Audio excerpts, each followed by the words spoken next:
என்ன இருந்தாலும் திட்டம் போட்டு செயல்படுத்தப்படுகிற ஒரு சூழலை உருவாக்குவதற்காக முடிவெடுப்பது என்று வரும்போது ஆட்சி பல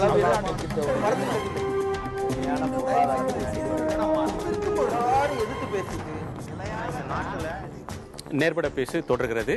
திரு கார்த்திகை, திரு மோகன் பகவத் சொன்ன அந்த இதுல இன்னொரு முக்கியமான கருத்து, இது ஆட்சேபங்கள் தொடர்ந்து வருது, அதை அவங்க சொன்ன கருத்து சரின்னு சொல்லி அவங்க உறுதியா இருக்கிறாங்க அந்த கருத்துல.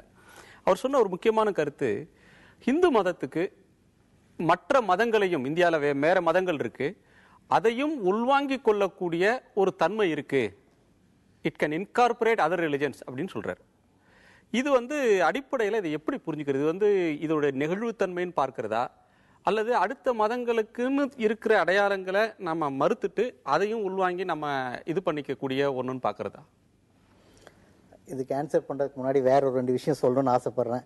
சொல்லிட்டு அப்படி இதுக்கு போட்டுமா, இதை சொல்லிட்டு அடுத்தது போட்டுமா? எதை சொன்னாலும் சுருக்கமா சொன்னா மகிழ்ச்சி அடைவேன். சரி, ஒண்ணு ஐயா சொன்னாரு, அரசியல் சாசனத்தில் இல்ல, அரசியல் சாசனத்தில் இல்லைன்றார். அரசியல் சாசனப்படி இந்த நாட்டில் எதுவுமே இல்லை. ஒண்ணு ஜனாதிபதி இருக்கிறார். ஆர்டிகல் 370 டெம்பரவரின்னு சொன்னாங்க, வருஷ கணக்குல போயிட்டு இருக்கு. ஒண்ணு. ரெண்டாவது, சிவில் யூனிஃபார்ம் சிவில் கோட் கொண்டு வந்துடணும்னு சொன்னாங்க, இன்னைக்கு வரைக்கும் சுப்ரீம் கோர்ட் உத்தரவு போட்டதுக்கு அப்புறம் கொண்டு வர திராணி இல்லை. அடுத்து பசுவடை சட்டம் கொண்டு வரணும்னு அரசியல் சாசனம் சொல்லியிருக்காங்க, அதை கொண்டு வரதுக்கு யாருக்கு இன்னைக்கு வரைக்கும் தைரியம் இல்லை. இந்த மாதிரி பல விஷயங்கள் அடிக்கிட்டே போக முடியும். அதான் அரசியல் சாசனம் உருவானப்போ இந்த நாட்டுல இது மதசார்பற்ற நாடுன்னு சொல்லல. இன்னொன்னு சொல்லுவா, நான் முடிச்சிடறேன். அரசியல் சட்டத்தை உருவாக்குற காலகட்டத்திலேயே வறுமை சீக்கிரம் ஒழியணும் அப்படின்னு நினைச்சாங்க.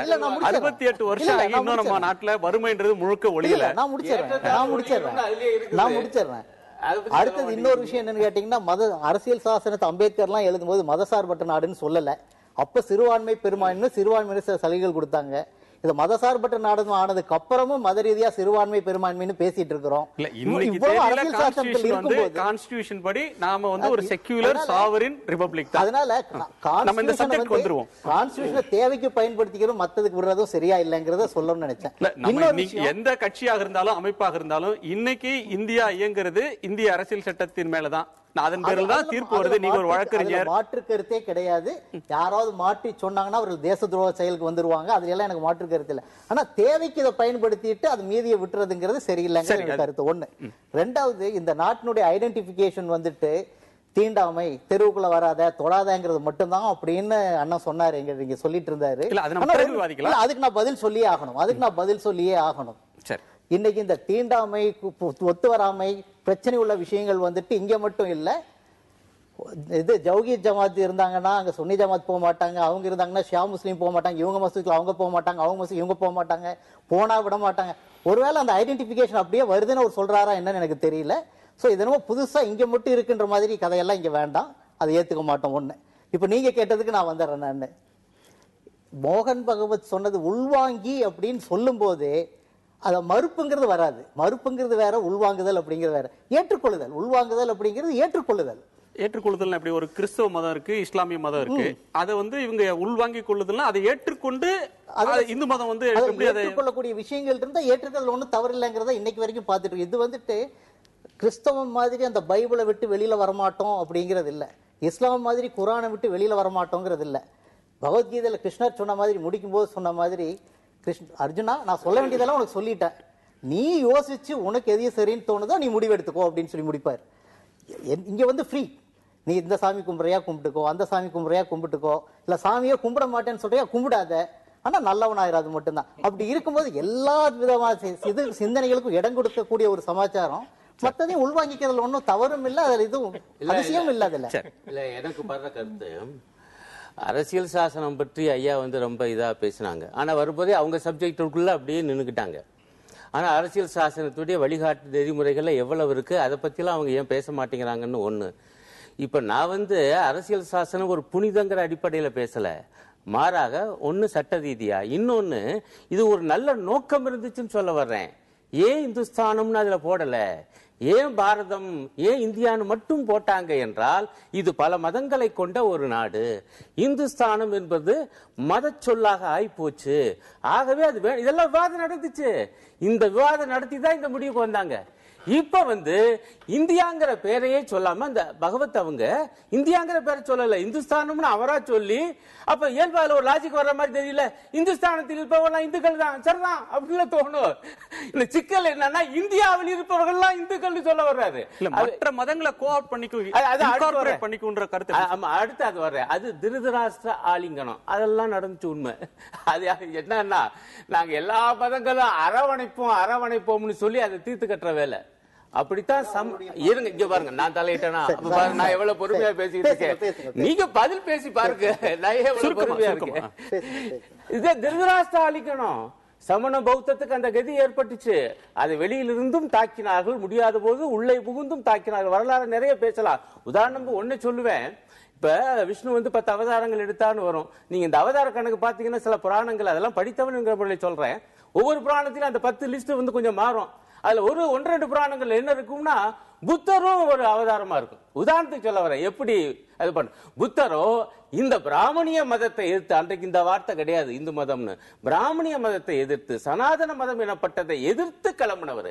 ஆனா அவரையும் கூட அது ஒரு சாதுரியம் உண்டு, தங்களுக்குள் ஒருவர் என்பது போல அரவணைத்து கொண்டு அழிக்க பார்ப்பது, அந்த வேலையை அவங்க செய்வாங்க. நீங்க இவ்வளவு இது ஒரு நிகழ்ச்சி தன்மையிலோ ஒரு பெருந்தன்மையிலோ செய்கிற காரியம் அல்ல என்றுதான் நான் பதிவு செய்ய வரும். இல்ல, உங்கள்ட்ட இவ்வளவு விமர்சனத்தை நீங்க முன்வைக்கிறீங்க. இதுல மோகன் பகவத் பேசினதுல இன்னொரு முக்கியமான ஒரு கருத்து இருக்கு. உங்களை போன்றவங்க ஒரு இடதுசாரி சிந்தனை இருக்கிறவங்க, நீங்க RSS ஒரு ஏற்காதவங்க, அதுக்கு எதிர்ப்பு நிலையில இருக்கிறவங்க, நீங்க எதிர்க்கும் போது என்ன சொல்றீங்க? இது ஒரு பிற்போக்கான தத்துவத்தை நோக்கி எடுத்துட்டு போறது, ஒரு ஜாதி பிரிவினையை ஆதரிக்கிற ஒரு அமைப்பு, வர்ணாசிரமத்தை நிலைநிறுத்த துடிக்கிற அமைப்புன்னு நீங்க சொல்றீங்க. ஆனா அதனுடைய தலைவர் வெளிப்படையாக எப்படி நரேந்திர மோடி ஒரு 10 ஆண்டுகள் டைம் கொடுங்க, இந்த வன்முறை இல்லாத ஒரு இந்தியா உருவாக்கலாம், ஒரு வல்லரசு ஆக்கலாம், பொருளாதார வளர்ச்சி கொண்டு போலான்னு அவர் டைம் கேட்கிற மாதிரி மோகன் பகவத் ஒரு 5 ஆண்டுகளில் ஒரு இரட்டை டம்ளர் இல்லாத இந்தியாவை, இந்து மதத்தை, இந்துக்கள்ல எல்லோரும் சமம்ன்றத, அல்லது ஒரு 2 கோயில் இல்லாத, 2 சேரிகள், 2 சுடுகாடுகள் இல்லாத ஒரு நிலைமை ஏற்படுத்தலாம் அப்படின்னு அவர் சொல்றாரு. அந்த நோக்கம் நல்லதானே, அதையே நீங்க விமர்சிக்கிறீங்க? அது ஒரு நல்ல விஷயம் தானே? அது இல்ல பாருங்க, அதான் அந்த பேச்சு. அதுதான் நான் என்ன சொல்ல வர்றேன், இந்த பிராமணிய மதம்குள்ள ஒரு வர்ணாசிரம கோட்பாடு என்கிற ஒரு ஜாதி கோட்பாடு என்பது இருந்துச்சு. புத்தர் அதை எதிர்த்தும் கிளம்பினாரு. ஆகவேதான் திருதராஷ்டிர ஆலிங்கனம் பண்ணி அதை காலி பண்ணுகிற பெரிய முயற்சி நடந்துச்சு. அதுதான் சாதாரண பாமர மக்களை சொல்லல, மாறாக இந்த கோட்பாட்டை வர்ணாசிரமத்தை தூக்கி பிடித்த தலைவர்கள் செஞ்ச வேலை அந்த மாதிரி பண்ணாங்க. இப்பவும் கூட பாருங்க, பகவத் அவள் பேச்ச நான் கூர்ந்து கவனிச்சேன், பூரா பத்திரிகையில வந்திருக்கு. ரொம்ப சாதுரியமா 2 விஷயம் பேசியிருக்காரு. என்னன்னா, இந்துக்கள் அனைவரும் ஒரே இடத்தில் நீர் அருந்துகிற காலம் வர வேண்டும், அனைவரும் ஒரே இடத்தில் எரிக்கப்படுகிற மயானத்துல ஒரே இடத்தில் எரிக்கப்படுகிற, அதான் தீண்டாமை வேணாம்னு வர இந்த 2 மட்டும் தான் சொல்லியிருக்காரு. அதனாலதான் அவர் கேட்க வேண்டிய கேள்வி வந்துச்சு. இப்ப நீங்க பிரச்சனை வந்தனால நான் அதை முதல்ல பேசல, ஒன்றாக வழிபடும் சூழல் சொல்லியிருக்காரு.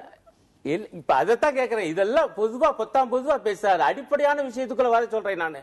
நல்லது, இந்துக்கள் ஒன்றுபடணும் என்ன சொல்வது நல்லது, குறைஞ்சபட்சம் முதல்ல அவங்க ஒன்றுபடட்டும். ஆனா நான் என்ன கேட்க விரும்புறேன், ஒன்றுபடணும்னா இப்ப என்ன வந்துகிட்டு இருக்குது, சொந்த ஜாதிக்குள்ளதான் பொண்ணு மாப்பிள்ள கேட்டு விளம்பரம் வரிசையா வருது. அவ்வளவு ஆங்கில பத்திரிகைகள், அவ்வளவு தமிழ் பத்திரிகைகள், அவ்வளவு ஊடகங்கள்லயும். உண்மையிலேயே இந்துக்கள் ஒன்றுபடணும்னு நினைச்சாருன்னா பகவத் அவர்கள் தயவு செய்து, நான் இப்ப கூட வேண்டுகோள் விடுகிறேன், இந்துக்களே சாதி மறுப்பு திருமணம் செய்து கொள்ளுங்கள், இதுதான் RSS உடைய கோட்பாடு, அதை வலியுறுத்துறேன். அதே போல அனைத்து சாதியினரும் அர்ச்சகராக வேண்டும். தமிழ்நாட்டில் அவ்வளவு பேரும் பயிற்சி எடுத்துட்டு இருக்காங்க, சரி ஆக வேண்டும் என்று அவரை பேச சொல்லுங்க. திரு SR சேகர், இதுல இருந்து நம்ம 2 முக்கியமான கருத்துக்களை முன் வச்சிருக்காங்க. இப்ப தீண்டாமை ஒழிப்பு, ஜாதி ஒழிப்புன்றது மகாத்மா காந்தி காலத்திலிருந்து சொல்லிட்டு இருக்காங்க. அம்பேத்கர் கூட சொன்னார், மகாத்மா அப்படின்ற ஒருவர், மகாத்மாக்கள் ஜாதியை ஒழிப்பதே தங்களுடைய வாழ்நாள் லட்சியம், அதான் முதல் கடமைன்னு வந்தவங்க மகாத்மாக்கள் வந்தார்கள் போனார்கள், ஆனால் தீண்டாமை இன்னமும் இருக்கிறதுன்னு வேதனையோட சொன்னார். இப்போ அவர் சொன்னதிலிருந்து நீட்சியா கேட்கணும்னா, நம்ம ஊரோட பொருத்தி பார்த்தா தருமபுரியில ஓராண்டுக்கு முன்னால் ஒரு இந்து இளைஞனும் ஒரு இந்து பெண்ணும் காதலித்து திருமணம் செய்து கொண்டாங்க.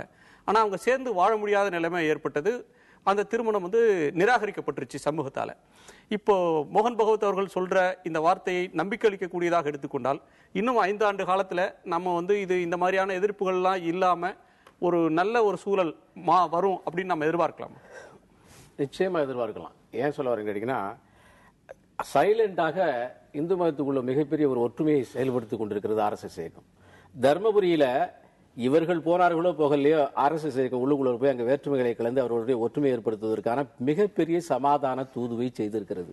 இது மட்டுமல்ல, இல்ல அதாவது உலக சரித்திரத்திலேயே எந்த ஒரு கிரிட்டிக்ஸும் மிக மிக மிக மோசமான கிரிட்டிக்ஸ் கூட இந்த இந்து மதத்தை ஒரு மதத்தை உள்வாங்கி அபகரிச்சு அதை சாப்பிட்டு அதை அழித்து விடும் என்கிற வர்ணனையை சொன்னதே இல்லை.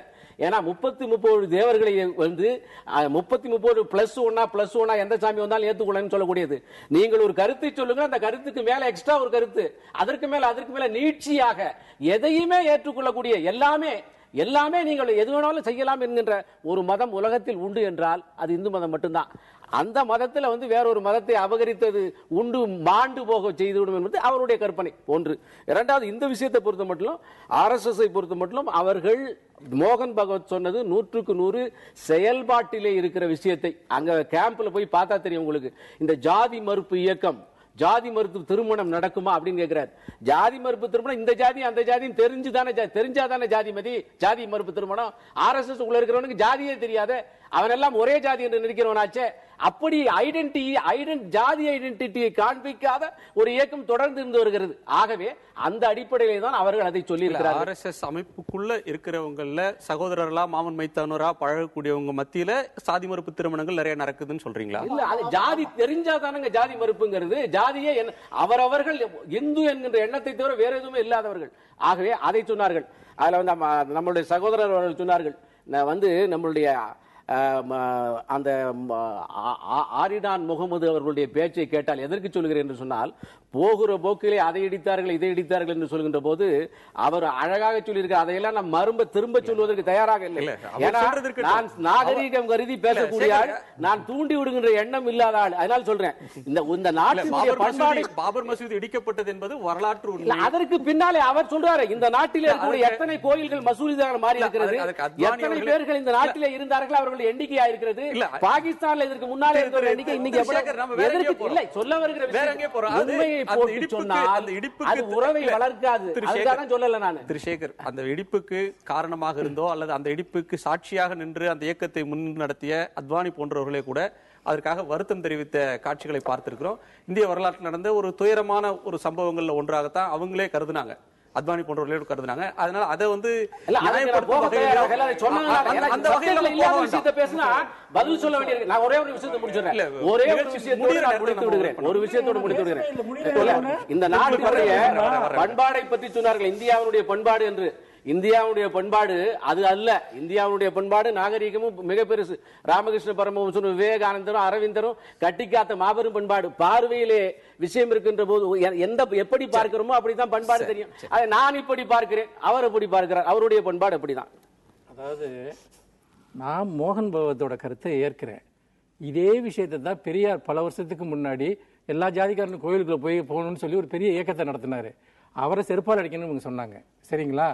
இன்னொரு விஷயம் என்னன்னு கேட்டீங்கன்னா, இந்த ஒட்டுமொத்த பாபர் ஒரு நிமிஷம் இருங்க, ஏங்க பேச விடுங்க, பேசிட்டே இருக்கீங்களா? ரெண்டாவது, பாபர் மசூதி விஷயத்தை நாங்க மென்ஷன் பண்ணதுக்கு வேற ஒரு நோக்கம் இல்ல. நீங்க எங்களையும் இந்துக்களோட ஒரு பகுதியா தானே பாக்குறீங்க. அப்புறம் ஏன் உங்களுடைய கோயிலை நீங்க இடிக்கிறீங்கன்னு தான் கேட்கிறோம். ஏன்னா முஸ்லீம் எல்லாம் இந்துன்னு ஆயிட்டா அந்த கோயில் அந்த மசூதி இடிக்க வேண்டிய அவசியம் இல்லைல்ல. நான் கேட்கறது வேற ஒண்ணுமே கேட்கல. நீங்க இடிச்சது தப்புன்னு சொல்லல. ஏங்க உங்க மதத்தோட பகுதியா இருக்கக்கூடிய மசூதி அடிச்சீங்கன்னு தான் கேட்கிறேன். அப்புறம் இதே மாதிரி இன்னொரு விஷயம், இது இங்க இருக்கக்கூடிய கிறிஸ்தவர்களும் முஸ்லீம்களும் இந்து மதத்தினுடைய ஒரு பகுதினா மதமாற்றத்தை பத்தி ஏன் கவலைப்படணும்? ஒரு மதத்துக்குள்ள எந்த இடத்துக்குள்ள இருந்தா என்ன? RSS மாதிரி இந்திய நாடே ஒரு பெரிய ஒற்றுமைக்குள்ள இருக்குன்னு எடுத்துக்கலாம்ல. கொஞ்ச நாள் நான் கிறிஸ்தவ மதத்துல இருப்பேன், கொஞ்ச நாள் இந்து மதத்துல இருப்பேன், கொஞ்ச நாள் RSSல இருப்பேன். எனக்கு எல்லாமே நம்ம இந்துக்கள் தானே. நீங்க யோசிச்சு பாருங்க, லாஜிக்கா யோசிச்சு பாருங்க. இல்ல இல்ல அதத்தான் சொல்ல வரேன். மதமே கிடையாது, எல்லாரும் இந்துக்கள்.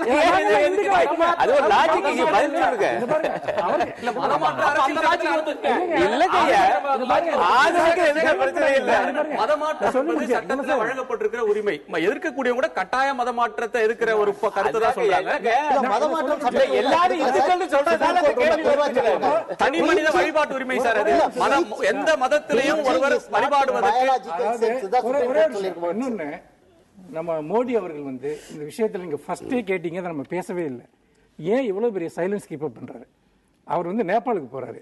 போறப்போ இல்ல சாரி சுதந்திர தின உரையில் அவர் பேசுறாரு. ரொம்ப அருமையான ஒரு கருத்து என்னன்னா, நாட்டில் இந்த மாதிரி சாதி ரீதியாகவும் மத ரீதியாகவும் மோதல்கள் அதிகரிச்சதுன்னா இங்க வளர்ச்சி என்பது வர முடியாதுன்ட்டு நானுக்கு புல்லரிச்சு போச்சு. என்னடா நம்ம வளர்ச்சிக்கு காரணம் இந்த மாதிரி பிரிவினைகள் தானோன்ட்டு. அப்போ இந்த மாதிரியான கருத்துக்கள் மோகன் பகவத் போன்றவர்கள் பேசக்கூடிய கருத்துக்கள் இந்த நாட்டில் பிரிவினை உணர்ச்சி சிறுபான்மையினருடைய அச்சத்தை உருவாக்குமா இல்லையா? அப்போ ஒரு புறம் மதவாத பேச்சுக்களை அனுமதிப்பது, இன்னொரு புறம் நீங்க சண்டை போடாம நாட்டை முன்னேற்றுங்கன்னு சொல்றது. நாங்க எந்த பாதையில போறது சொல்லுங்க. இப்போ மோடி அமைதியா இருக்கிறாருன்னு சொல்றீங்க, காங்கிரஸ் கடுமையா எதிர்க்கிறது, சமாஜ்வாதி கட்சி எதிர்த்து இருக்கிறது, இடதுசாரிகள் எதிர்க்கிறாங்க, நிதிஷ்குமார் எதிர்க்கிறாங்க. மோகன் பகவத் பேச்சு இந்தியாவில் சிறுபான்மை மக்களுக்கு பிளவு ஒரு அச்ச உணர்வை தரது, இந்தியாவுடைய பன்முகத்தன்மையை சீரழிச்சிரும், இது நியாயமில்லாத பேச்சு, இது எதிர்க்க சர்வாதிகாரி மாதிரி பேசுறாருன்னு சொல்றாங்க. ஆனா தமிழ்நாட்டில் இருக்கக்கூடிய கட்சிகள், அது அதிமுகவோ திமுகவோ தேமுதிகவோ ராமதாஸோ வைகோவோ பிஜேபி கூட்டணியில் இருக்கிறவங்களும் சரி வெளியில இருக்கிறவங்களும் சரி இதை பற்றி எதுவுமே சொல்லி இது கருத்து சொல்ல உகந்தது அல்ல, கருத்து சொல்ற அளவுக்கு முக்கியத்துவம் இல்லாத பிரச்சனைன்னு அவங்க நினைக்கிறாங்களா? அவங்க மௌனத்துக்கு என்ன காரணம்? இல்ல ஒரு நிமிஷம், நீங்க பாத்தீங்கன்னா இது எல்லாரும் இந்துக்கள்னு ஒரு கருத்து மோகன் பகவத் ஃபர்ஸ்ட் சொன்னப்பவே கலைஞர் அதை ஏற்றுக்கொள்ள முடியாது என்று தன்னுடைய அறிக்கையில் குறிப்பிட்டார். உங்களுக்கு நன்றாக நினைவிருக்கும் என்று நான் நினைக்கிறேன். இன்னொன்று, திராவிட இயக்கத்தை பொறுத்த வரைக்கும் இது போன்ற கருத்துக்களை தொடர்ச்சியாக எதிர்த்து போராடி வந்திருக்கிறது. பிரச்சனை மோடியை பற்றியது. மோடி இன்னொன்று சொல்றாரு, நேபாளில் போயிட்டு சொல்றாரு, கம்யூனிஸ்டுகள் அங்க பாத்தீங்கன்னா ஜனநாயக பாதைக்கு வந்துட்டாங்க, ஆனா அதை பின்பற்றி இந்தியாவில் இருக்கக்கூடிய நக்சல்வாதிகளும் ஜனநாயக பாதைக்கு வரணும்னு சொல்றாரு. இங்க இருக்கக்கூடிய இடதுசாரிகள் நக்சலைட்டுடைய வன்முறைகளையும் தீவிரவாத நடவடிக்கைகளையும் எவ்வளவு கடுமையா எதிர்க்கிறாங்க, எவ்வளவு கண்டிக்கிறாங்க. அப்ப இந்த நாட்டினுடைய தலைவராக இன்றைக்கு மோடி விட்டார். அதுக்கு முன்னாடி அவர் ஒரு குறிப்பிட்ட கட்சியினுடைய ஒரு பிரதிநிதியா இருந்தார். இன்றைக்கு அனைத்து மக்களுக்கும் பாதுகாப்பு உணர்வை கொடுக்க வேண்டிய ஒரு பொறுப்பு அவருக்கு தரப்பட்டிருக்கிறது. ஆனால் இது போன்ற பேச்சுக்களை அனுமதிப்பதன் வழியாக இந்த நாட்டில் எப்படி தீவிரவாதிகள் நல்வழி பாதைக்கு வருவார்கள், அவர்களை மேலும் மேலும் தீவிரவாதத்தை நோக்கி தள்ளுகிற ஒரு முயற்சி இல்லை இது.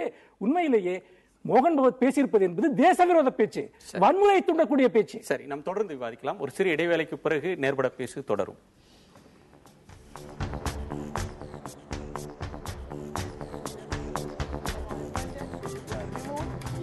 சூழலை உருவாக்குவதற்காக முடிவெடுப்பது என்று வரும்போது ஆட்சி பலவிதமாக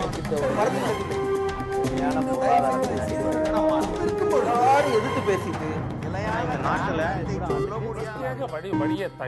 மக்கள் தங்களுடைய பங்களிப்பை அளிக்க வேண்டும்.